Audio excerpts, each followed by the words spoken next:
الرحمن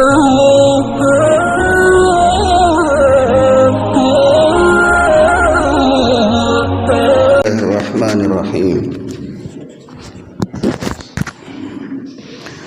تفسیر قرآن کریم کا یہ جو مقدس سلسلہ چل رہا ہے، اب تک جو درس ہم پڑھ چکے ہیں وہ آپ کے ذہن میں مستحضر ہوگا، تاہم گزشتہ جتنا حصہ پڑھا گیا ہے میں اس کا مختصر سا خلاصہ آپ کے سامنے رکھ دوں تاکہ آج جو حصہ ہم پڑھنے جا رہے ہیں وہ آسانی کے ساتھ سمجھ میں آ جائے۔ تذکرہ چل رہا تھا تخلیق آدم اور بنی نوع انسان کی پیدائش اور زمین پر ان کی خلافت عطا کیے جانے کا۔ اللہ تعالیٰ نے جب اس کا تذکرہ فرشتوں کے سامنے کیا تو فرشتوں نے بطور تذکرہ یہ کہا کہ ہم تو کافی ہے عبادت کے لیے، آپ کی اطاعت کے لیے، پھر ایک ایسی مخلوق کی کیا ضرورت ہے، جبکہ ماضی میں ہم دیکھ چکے ہیں کہ جنات یہاں پر رہتے تھے زمین پر، انہوں نے جو یہاں پر ادھم مچائی ہوئی تھی الامان والحفیظ، اس کے باوجود ایسی مخلوق کی کیا ضرورت؟ تو اللہ نے کہا تھا کہ میں جانتا ہوں وہ بہت ساری باتیں جو تم نہیں جانتے۔ اور اس کے بعد اللہ تعالیٰ نے آدم علیہ السلام کو بہت ساری وہ چیزیں جو زمین کے اندر ایک انسان کو اور ایک مخلوق کو اپنی لائف سروائیو کرنے کے لیے اور جیون کو اور زندگی کو باقی رکھنے کے لیے اور یہاں پر صحیح طریقے سے زندگی گزارنے کے لیے جتنی چیزیں جتنے علوم درکار تھے وہ سب حضرت آدم کو فرشتوں کے سامنے بتلائے، اور اس کے بعد فرشتوں سے کہا کہ آپ بولو ان ساری چیزوں کے نام جو میں نے ابھی بتائے۔ فرشتے عاجز آ گئے، آدم علیہ السلام سے کہا کہ آدم بتاؤ انہیں جو میں نے ابھی تمہیں بتایا۔ آدم نے بتا دیا۔ فرشتوں سے کہا کہ سجدہ کرو۔ فرشتوں، یہاں صرف فرشتوں کا تذکرہ کیا گیا، لیکن وہاں پر جتنی مخلوق تھی جنات کے قبیل سے شیطان بھی تھا، اس سے بھی کہا گیا، لیکن فرشتوں نے تو سجدہ کر دیا، شیطان انکار کر گیا، اور اس کا انکار وہ تکبر کی وجہ سے تھا، خود اعتمادی ضرورت سے زیادہ بڑھ گئی تھی کہ میں بہت زیادہ جانکار ہوں، زمین کے اوپر اب خلافت اور نیابت کا حق جو ہے اگر کسی مخلوق کو ہو سکتا ہے تو وہ ہم جنوں کو ہونا چاہیے، کیونکہ میں یہاں فرشتوں کی بھی تعلیقی کر رہا ہوں۔ تو یہ جو گھمنڈ تھا، اس گھمنڈ کی وجہ سے اس کو راندہ درگاہ کر دیا گیا۔ آدم و حوا سے کہا گیا کہ تم جنت میں رہو، کھاؤ پیو موج کرو، جیسے چاہے رہو، کوئی روک ٹوک نہیں ہے۔ ہاں ایک درخت ہے، اب وہ کون سا درخت ہے؟ مفسرین نے اس کے مختلف اقوال ذکر کیے ہیں۔ کسی نے کہا کہ وہ انجیر کا درخت تھا، کسی نے کہا کہ وہ انگور کا درخت تھا، کسی نے کہا کہ وہ گیہوں کا درخت تھا۔ درخت کوئی سا بھی ہو، ہمارا کون سا شریعت کا معاملہ اس میں اٹکا ہوا ہے کہ ہم کو اسے معلوم ہی کرنا ہو، ہے نا؟ اگر ہمیں نہیں معلوم ہوگا انجیر تھا یا گیہوں تھی تو ہمارے کون سے نقصان ہے؟ تو اس میں اس چیز میں پڑھنا نہیں۔ بہرحال یہ کہہ دیا گیا، اور ایک درخت سے مراد یہ نہیں تھا کہ صرف اسی درخت سے منع کیا گیا تھا، سمپل ایک سے نہیں بلکہ اس کی جنس سے۔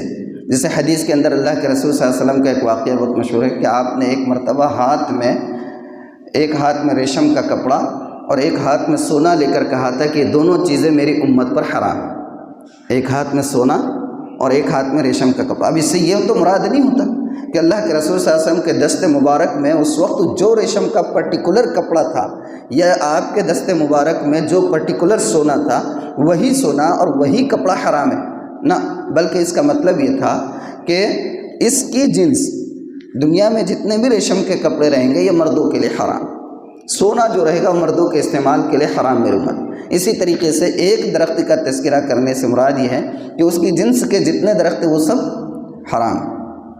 آدم علیہ السلام، حوا علیہ السلام دونوں جنت میں رہ رہے حکم خداوندی کی تعمیل کے ساتھ، لیکن شیطان بہرحال اس نے تو تکبر کیا تھا، وہ کم خاموش بیٹھا اور تلملا اٹھا رہے، بات کے پیدا کیے ہوئے، سجدہ بھی کرو پھر جنت میں بھی، اور مجھے راندہ درگاہ کیا جا رہا ہے، یہ تو ہو نہیں سکتا، میں ان کو اس جنت سے نکال کر ہی لوں۔ اس نے ٹھان، اور ٹھان بھی کیسے لیا کہ اس کو معلوم تھا۔ دیکھیے ایک بات غور سے سنیے، اللہ رب العزت کی ایک صفت یہ ہے کہ ان کے اندر انفعالی کیفیت نہیں ہے، اللہ تعالیٰ کے اندر انفعالی صفت نہیں ہے۔ انفعالی صفت کا مطلب کیا ہوتا ہے؟ انفعالی صفت کا مطلب یہ ہوتا ہے کہ کسی چیز کے ریئیکشن میں کسی ایکشن کا ریئیکشن جو پیدا ہوتا ہے ہمارے اندر.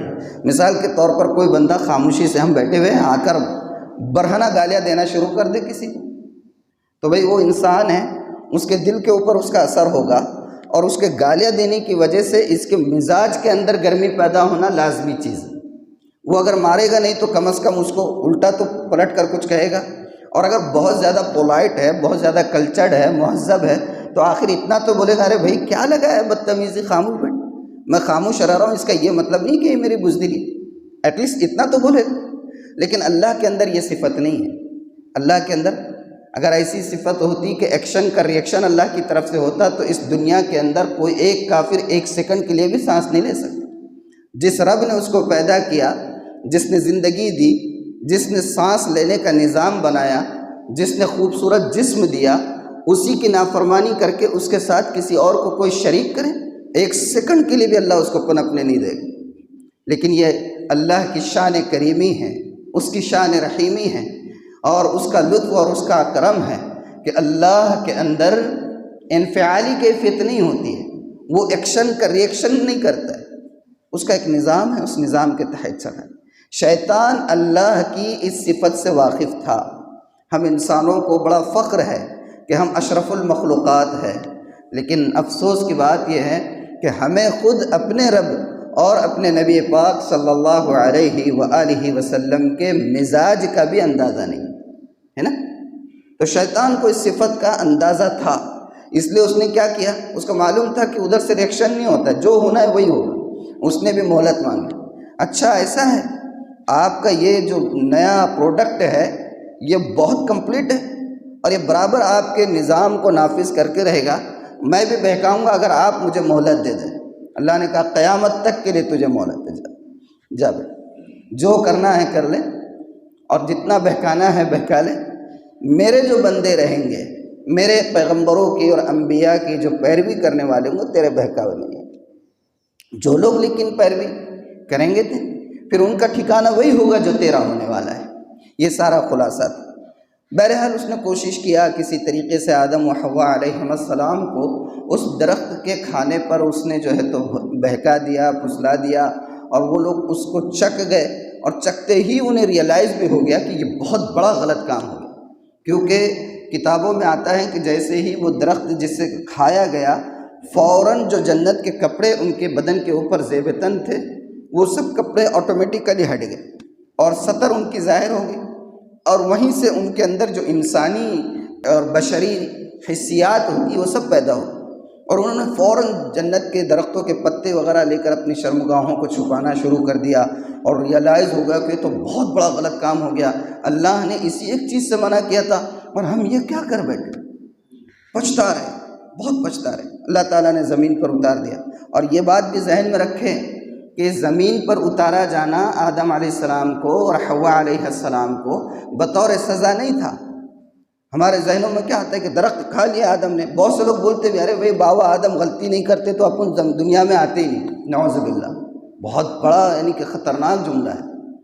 دنیا میں بھیجے جانا یہ غلطی کی سزا نہیں تھی، یہ تو اللہ کا تکوینی نظام تھا، اور اس نے طے کیا تھا کہ زمین پر اللہ کی خلافت ہونی ہے انسان کے ذریعے سے. اگر بھیجے نہیں جاتے تو خلافت عرضی کا مسئلہ کیسے قائم ہوتا؟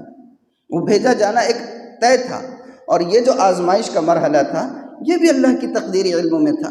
بہرحال زمین پر دونوں بھیج دیے گئے، مگر حضرت آدم کو یہ ریئلائز ہوتا رہا کہ مجھ سے بہت بڑی غلطی ہوگی، مگر کچھ سجائی نہیں دیتا تھا کہ میں اپنے رب کو کیسے راضی کروں. زبان گنگ ہو گئی، کچھ کہہ نہیں پا رہے، کوشش کرتے کہ اللہ راضی ہو جائے، رو رہے ہیں مستقل. تو اللہ دیکھیے کتنا ہمارا رب رحیم ہے، کتنا کریم ہے، کتنا شفیق ہے. قربان جائیے، حضرت آدم کو کوئی جملہ سجھائی نہیں دے رہا ہے کہ کیسے میں معافی مانگوں. اللہ نے خود حضرت آدم کو چند کلمات سکھا دیے، ان کے دل پر القاء کر دی. اور وہ کلمے کون سے ہیں؟ سورہ اعراف میں اس کا تذکرہ ہے. اب یہاں سے وہ حصہ شروع ہوگا، اس کے بعد میں آگے پڑھتا ہوں. یہ اب تک کا سارا خلاصہ تھا تاکہ ذہن میں رہے. اب یہاں سے انشاءاللہ ہم مختصر حصہ پڑھ لیتے ہیں. اعوذ باللہ من الشیطان الرجیم، بسم اللہ الرحمن الرحیم. فتلقى آدم من ربه كلمات فتاب عليه إنه هو التواب الرحيم. قلنا اهبطوا منها جميعا فإما يأتينكم مني هدى فمن تبع هدايا فلا خوف عليهم ولا هم يحزنون والذين كفروا وكذبوا بآياتنا أولئك أصحاب النار هم فيها خالدون۔ ترجمہ اس کا یہ ہے کہ پھر سیکھ لی آدم نے اپنے رب سے چند باتیں، فتاب علیہ، پھر متوجہ ہو گیا اللہ اس پر۔ سیکھ لیا آدم نے، یعنی اللہ تعالیٰ نے حضرت آدم کے دل پر القاء کر دیا اور حضرت آدم کو وہ دعا مانگنا آسان ہو گیا۔ انہ هو التواب الرحیم، بے شک وہی ہے توبہ قبول کرنے والا مہربان، ہے نا، اللہ ہی ہے توبہ قبول کرنے والا۔ قرآن میں ایک جگہ اللہ نے فرمایا من یغفر الذنوب الا اللہ، کون ہے جو اللہ کے علاوہ معاف کرنے والا ہے؟ اتنے گناہ کرتے ہیں ہم لوگ کہ جلوتوں میں تو بڑے پارسا بن کے پھرتے ہیں، خلوتیں کتنی خبیث ہماری خباثتوں سے بھری پڑی ہو، لیکن اللہ ستار ہے کہ پردہ پوشی کیا رہتا ہے اور ہم جو ہے پھر ماں بدولت بن کے پھرتے ہیں، ہے نا۔ اللہ کریم ہے، بہت کریم ہے، اور انسان کو بھی اللہ کو ایسا بندہ پسند نہیں ہے جو ایک دم پارسا بن کے رہے، یہ بھی بات ذہن میں رہے۔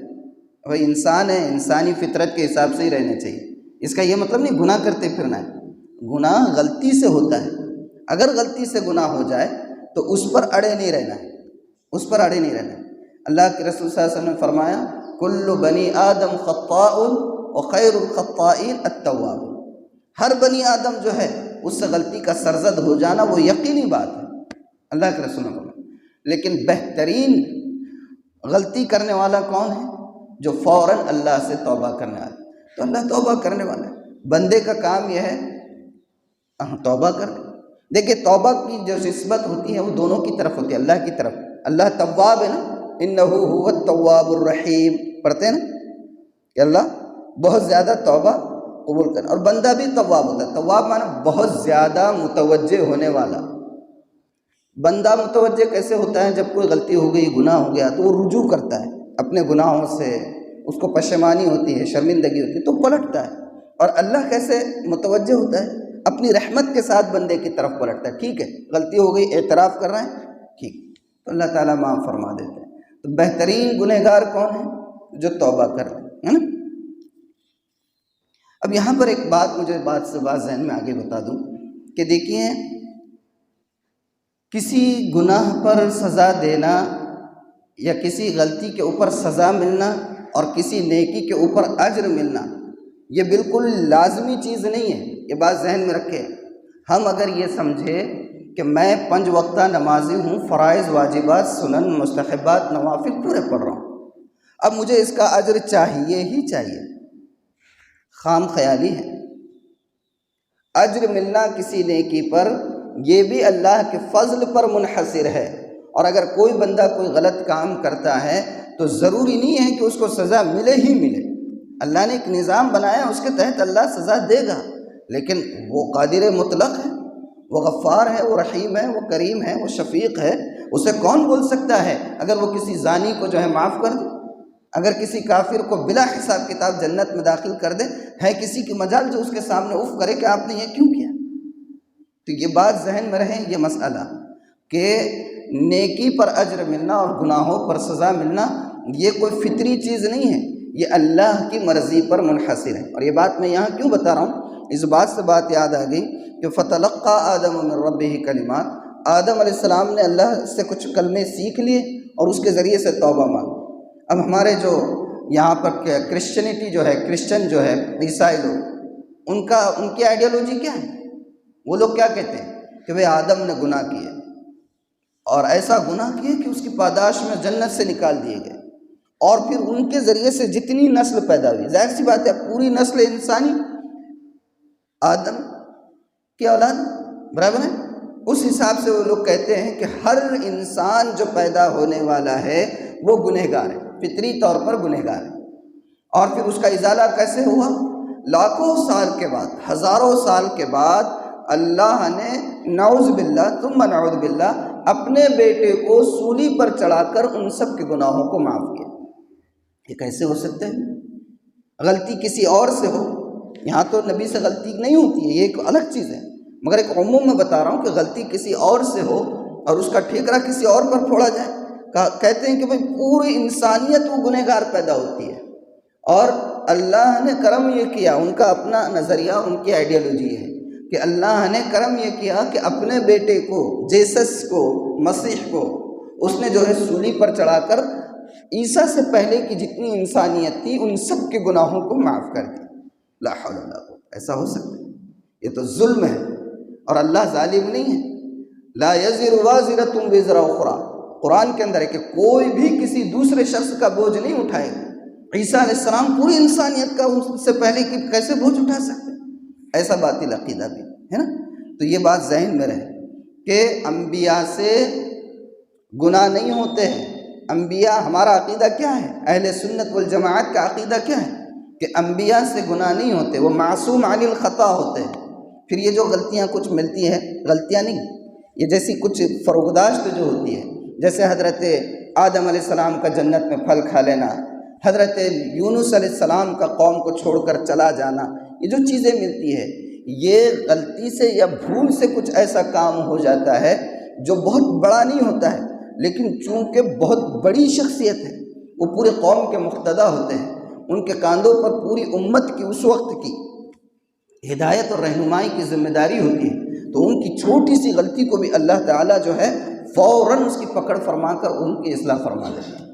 تو انبیاء سے غلطیاں نہیں ہوتی، یہ ذہن میں رہے یہ بات کہ یہ جو ہمارے زبانوں پر آ جاتا ہے، بھئی بابا آدم نہیں کھاتے تو اپن کہیں کو آتے نہ، کبھی نہیں بولنا چاہیے۔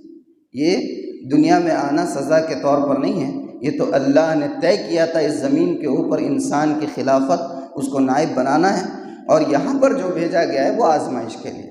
بہرحال وہ دونوں زمین پر بھیجے گئے، پھر اللہ تعالیٰ نے حکم دیا، ہم نے حکم دیا نیچے جاؤ یہاں سے تم سب۔ یہ انداز سے ایسا لگ رہا ہے کہ جیسے عتاب ہے، لیکن آگے پھر فرمایا فَإِمَّا يَأْتِيَنَّكُم مِّنِّي هُدًى فَمَن تَبِعَ هُدَايَ فَلَا خَوْفٌ عَلَيْهِمْ وَلَا هُمْ يَحْزَنُونَ۔ پھر اگر تم کو پہنچے میری طرف سے کوئی ہدایت، تو جو پہلا میری ہدایت پر، تو جو چلا میری ہدایت پر، نہ خوف ہوگا ان پر اور نہ وہ غمگین ہوں گے۔ خوف بھی نہیں ہوگا اور غمگین بھی نہیں ہوگا۔ غم کس چیز پر ہوتا ہے؟ جو چیز گزر گئی، اور خوف کس کا رہتا ہے؟ جو چیز ہونے والی، آگے کا سوچتا ہے ارے بھائی اب تو یار اتنے انکم بہت لمیٹڈ ہو گئی، کیسا ہوگا، 3 بچیوں کی شادی ہے اور وہ کام پورا کرنا ہے، ابھی اس کو ایڈمیشن دلانا ہے، ابھی جو ہے تو وہ اس کا رزلٹ نکالنا ہے، اس کو اتنی فیس بھرنا ہے اور وہ اتنا کام کرنا ہے، ابھی تک تو یہ جو اندیشے رہتے ہیں، ان اندیشوں سے بھی اللہ تعالیٰ اہل ایمان کو محفوظ کرتا ہے۔ اور غم کن چیزوں کا رہتا ہے؟ جو گزر گیا، کیا یار پوری زندگی نکل گئی، 50 سال کی عمر کو پہنچ گئے، آج تک اپن جو ہے تو اسی جگہ پہ پڑے ہوئے، یہ اپنے بات کا بچہ ہے، دیکھو کہاں سے کہاں نکل گیا۔ یہ جو انسان کی فطرت ہے، جو واقعتاً اہل ایمان رہتے ہیں، اللہ تعالیٰ ان کو غم اور خوف، اندیشے سے بھی اور غم سے بھی نجات دے دیتا ہے۔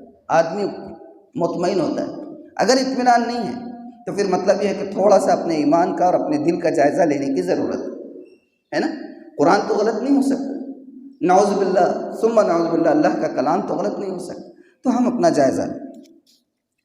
والذین کفروا وکذبوا بآیاتنا اولئک اصحاب النار ہم فیہا خالدون، اور جو لوگ منکر ہوئے اور جھٹلایا ہماری نشانیوں کو، وہ ہے دوزخ میں جانے والے، وہ اس میں ہمیشہ رہیں گے۔ یہ خطاب کس سے تھا؟ یہ شیطان سے تھا، ہے نا۔ اس کو بتلا دیا گیا، اب اس کو بتلایا گیا، لیکن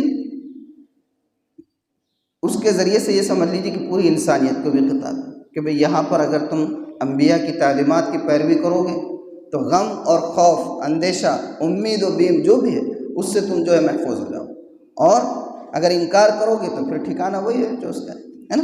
تو بہرحال یہ ترجمہ ہوا ہے، آگے حضرت نے اس کے بہت سارے معارف اور مسائل وغیرہ ذکر کیے ہیں۔ اللہ اگر حیات مستعار دے تو انشاءاللہ آئندہ کل اس کو ہم لوگ پڑھ لیں گے۔ مسائل کا ہمارے پاس ایک سلسلہ چلتا ہے، گزشتہ کل تک جو مسئلہ پڑھا گیا تھا آج اس کے بعد کا مسئلہ پڑھتے ہیں۔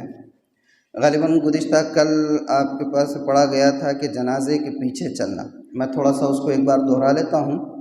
جنازے کے پیچھے پیدل چلنا افضل ہے، اگر چند آدمی آگے نکل جائے اور جنازے سے دور نہ جائے تو حرج نہیں، لیکن اگر سب کے سب آدمی آگے بڑھ جائے اور جنازہ پیچھے کر دے یا چند آدمی آگے نکل کر جنازے سے دور ہو جائے تو یہ مکروہ ہے۔ جنازے کے پیچھے پیچھے چلنا چاہیے، اور آگے کون لوگ چلنا چاہیے؟ جن کو کندھا دینا ہے وہی آگے جانے کی کوشش کرنا، ورنہ سب جنازے کے پیچھے چلنے کی کوشش کرنا چاہیے نا۔ جنازہ دیکھ کر کھڑا ہونا آج کا مسئلہ۔ جو لوگ کہیں بیٹھے ہوئے ہو اور ان کا ارادہ جنازے کے ساتھ جانے کا نہ ہو تو انہیں جنازہ دیکھ کر کھڑا نہ ہونا چاہیے۔ پہلے یہ حکم تھا، بعد میں منسوخ ہو گیا۔ پہلے یہ حکم تھا، بعد میں منسوخ ہو گیا، یعنی کھڑا ہونا چاہیے نا۔ جو لوگ کہیں بیٹھے ہوئے ہو اور ان کا ارادہ جنازے کے ساتھ جانے کا نہ ہو تو انہیں جنازہ دیکھ کر کھڑا نہ ہونا چاہیے۔ پہلے یہ حکم تھا، بعد میں منسوخ ہو گیا۔ حدیث کی کتابوں میں ایک واقعہ آتا ہے، مجھے یاد آ گیا، بتا دوں۔ ایک جنازہ جا رہا تھا، اللہ کے رسول صلی اللہ علیہ وسلم نے دیکھے، آپ فوراً کھڑے ہو گئے۔ صحابہ نے کہا کہ اللہ کے رسول یہ تو یہودی کا جنازہ ہے۔ کس کا جنازہ ہے؟ یہودی کا جنازہ ہے۔ آپ نے کہا ٹھیک ہے، انسان کا تو ہے، تو اس کی تکریم کرنی ہے۔ تو جنازہ اگر دکھا تو ہم لوگ بائک پہ ہے، اس پہ ہے، اس پہ ہے، تو تھوڑا تکریم اس کی ہونی چاہیے۔ بھائی آخری سفر پر رخصت ہو رہا ہے، اب یہاں سے ایک مرحلہ اس کا ایسا شروع ہونے والا ہے جو تذبذب کا ہے، اس کے ساتھ کیا معاملہ ہوگا، تو کچھ تو ہمدردی بھی آنی چاہیے دل میں، اور کچھ اپنا جو سفر آخرت ہے، اپنی جو منزل ہے، اس کا بھی انتظار ہو۔ تو جنازہ اگر گزرتا ہوا دیکھے تو کھڑا ہونا چاہیے، رک جانا چاہیے، 1 منٹ کے لیے توقف کرنا چاہیے۔ اور مسئلے کی رویت سے نہیں بتا رہا ہوں، ایک عمومی انسانیت کے ناطے بتا رہا ہوں۔ میرے اور آپ کے آقا محمد رسول اللہ صلی اللہ علیہ وآلہ وسلم ایک یہودی کے جنازے کو دیکھ کر کھڑے ہو جاتے ہیں، تو کیا وجہ ہے کہ اگر ہم غیر مسلموں کی میت اگر جاتی ہے تو ہم بھی تھوڑی دیر کے لیے رک جائیں؟ ہم سمجھتے نہیں ہیں کہ وہ میت ہے، میت ہے بھائی، وہ اگر ہدایت پر ہوتا تو جنت میں جاتا۔ اب تو زیادہ قابل رحم ہے کہ دنیا میں ہدایت سے بھی محروم رہا، اب یہاں پر بھی اس کا انجام، آخری رسومات بھی جو ہے وہ ظالمانہ انداز میں ہوگی، اب اس کا کیسا ہوگا؟ یہ تھوڑا سا درد اور کسک اور سوز دل میں پیدا ہونا چاہیے، تو اس کا خیال رکھیں۔ ہم لوگ جو ہے ہماری اپنی کمیونٹی سے باہر نہیں نکلتے ہیں، ہر معاملات میں، معاشرت میں ہمارا مسلمانوں کا یہ ایک عام طریقہ ہو گیا آج کل کہ ہمارے فلاحی کام بھی اور ہمارے رفاہی کام بھی اور ہمارا سوشل ورک بھی، یہ ساری چیزیں، اور ہماری اخلاقیات بھی، یہ ساری چیزیں اگر ہے بھی تھوڑی بہت تو وہ صرف ہماری اپنی کمیونٹی تک محدود ہے۔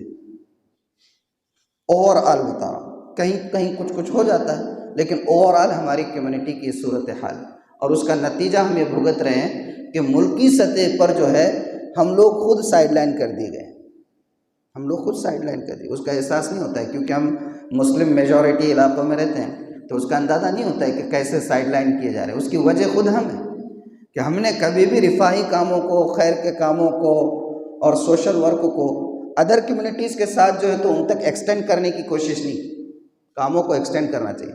میں آپ کو ایک بات سے بات نہیں کر مسائل بتاتے، لیکن بہرحال اچھی بات ہے تو بتا دیتا ہوں۔ میرے اور آپ کے آقا محمد رسول اللہ صلی اللہ علیہ وآلہ وسلم، آپ کو مکہ سے ہجرت کیوں کرنی پڑی تھی؟ اپنا وطن کون چھوڑتا ہے بتائیے؟ جب آپ ہجرت فرما رہے تھے تو کیا دل کی کیفیت تھی؟ آپ کو اندازہ ہے؟ دل کی کیفیت کا یہ حال تھا کہ مکہ سے باہر جب شہر ختم ہو رہا ہے تو آپ پلٹ کر کھڑے ہو گئے، آنکھوں سے آنسو جاری ہے، اور یہ کہہ رہے کہ مکہ تم مجھے بہت عزیز ہے، مجھے تجھ سے بہت محبت ہے، میں تجھے کبھی نہ چھوڑتا اگر یہ لوگ مجھے پریشان نہ کرتے اور نکلنے پر مجبور نہ کرتے۔ اتنی محبت اللہ کے رسول کو تھی، اور ان لوگوں کی تکلیف دیے جانے کی وجہ سے آپ کو ہجرت کا حکم ہوا، آپ مدینے میں چلے گئے، کچھ استحکام حاصل ہو گیا۔ اس کے بعد ایسا ہوا کہ مکہ کے اندر قحط سالی کا دور آ گیا، بہت بڑی قحط سالی آ گئی، کھانے کے لالے پڑ گئے۔ کس کے؟ اہل مکہ، کھانے کے لالے پڑ گئے۔ کون لوگ تھے؟ جن کی وجہ سے صحابہ کو نکلنا پڑا، جن کی وجہ سے اللہ کے رسول صلی اللہ علیہ وسلم کی بیٹیوں کو طلاقیں دلوائی گئی، جن کی وجہ سے آپ کی ایک صاحبزادی کو اونٹ پر سے گرایا گیا، اس کی وجہ سے ایبارشن ہو گیا، بدن پر رونگٹے کھڑے ہوئے۔ وہ لوگوں کے پاس جب قحط سالی پڑ گئی، اللہ کے رسول صلی اللہ علیہ وسلم نے ادھر سے ریلیف کا سامان ادھر روانہ کیا ہے مکہ میں۔ اناج بھیجے ہیں، جیسے کٹس تیار کرتے ہیں نا ہم لوگ، وہ کٹس وغیرہ کے طریقے سے ریلیف، ایک بہت ساری ریلیف اللہ کے رسول نے مکہ بھیجی۔ تو ہم تو اپنی کمیونٹی میں محدود ہیں، تو سائڈ لائن تو ہونا ہی ہے نا، کما تدین تدان، جیسا کرو گے ویسا بھرو گے۔ اسلام یہ صرف جو ہے مسلمانوں کے لیے نہیں، پوری انسانیت کے لیے۔ بہرحال اللہ تعالیٰ جو کچھ پڑھا ہے، جو کچھ سنا ہے، اس پر صدق دل سے عمل کی توفیق عطا فرمائے۔ سبحان اللہ و بحمدہ، سبحانک اللہم و بحمدک، نشہد ان لا الہ الا انت، نستغفرک۔